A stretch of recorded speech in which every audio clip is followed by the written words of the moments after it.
Alright, I just got the green light that I am live. Hello everyone, welcome back. ebloodycandy here again, playing Red Bow on the Switch. So we had a flip from PC to Switch. Red Bow is a 16-bit-ish styled horror game. So a bit before we dive into the game, we have a plethora of different languages to choose from. None of them matter at all.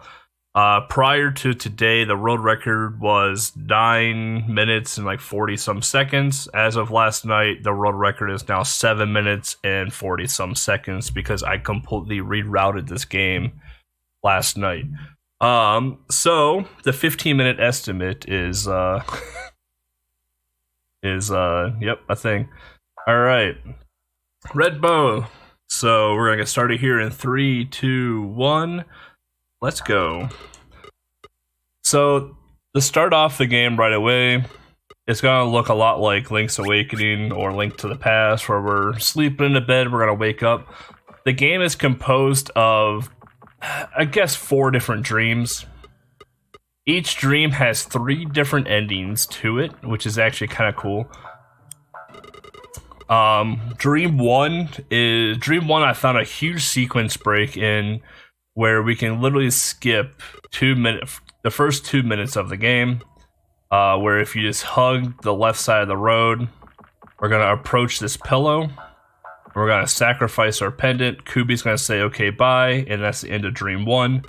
Typically what you've had to do in the past was Kubi would tell you, hey, there's a person in the woods, go talk to her, the person hung themselves, and because their kid died, so they committed suicide. And then we had to go talk to Kubi again, and then we had to sacrifice our pendant that way. But we can completely skip all of the dialogue in the first part of Dream 1 just by going straight to the pillow and just breaking that sequence right away.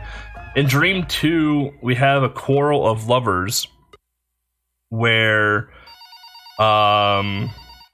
a woman doesn't think that she's pretty, and a guy said that she was. So now we have a quarrel going on between a couple that we need to essentially fix.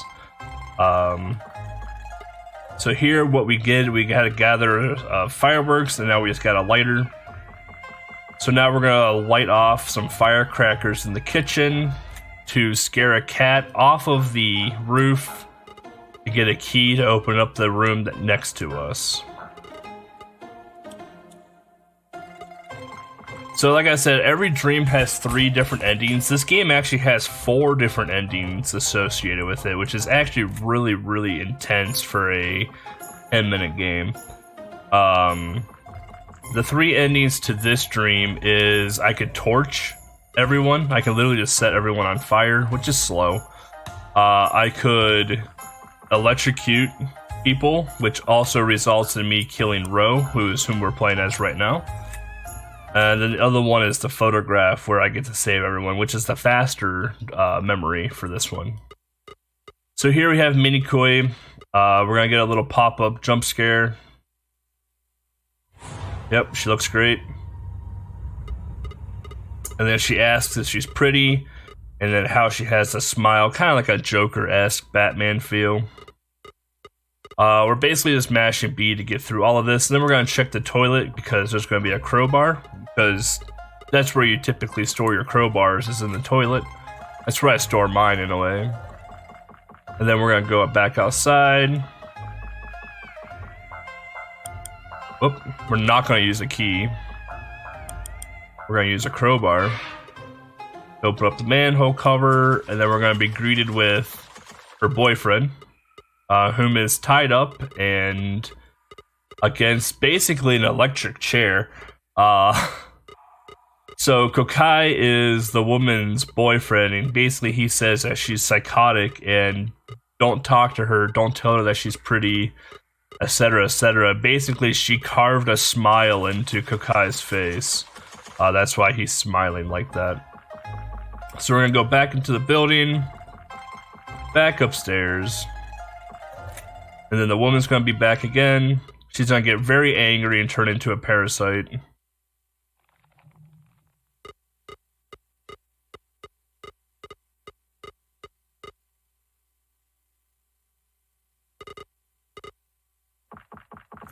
So here we're gonna go talk to the photos. We're gonna take one. Now basically gonna go to the manhole cover. So like this is kind of where you can choose how you want to end Dream 2. The fastest way to end Dream 2 is with the photographs, saving both of them and reminding them why they both fell in love with one another.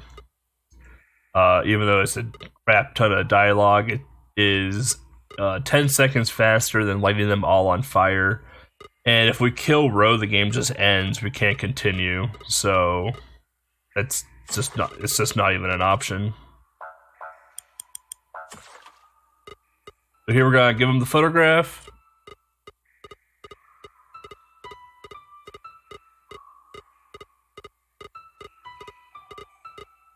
I'm gonna ask for forgiveness, and done with Dream 2. So Dream 2 is by far the longest dream in the game. Now we're gonna go into Dream 3. Dream 3 is just a lot of maneuvering.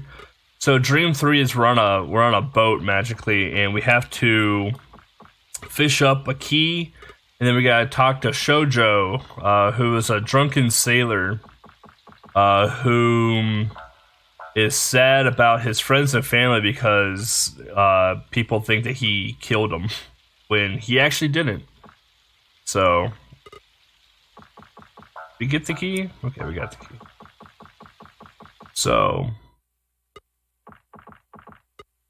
here's Shoujo. He's like, hey, I need some rum to move forward. If you get me some rum, I'll take you out of this dream.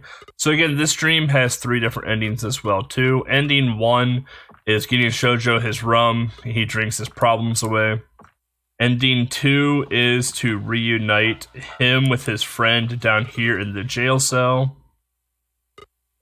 Who is this big blue blob right here. His name is Umbi.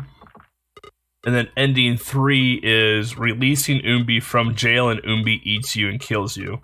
Therefore, you don't get to continue the game because the game ends right there. We call it the bottomless fate, is what it's actually called, because you are forever stuck in the dream world. So here we're gonna get another crowbar. This is probably the hardest part of the game, and for all the wrong reasons. Because this hole right here is perfectly seen on that side, but you don't know where it's at on the other side.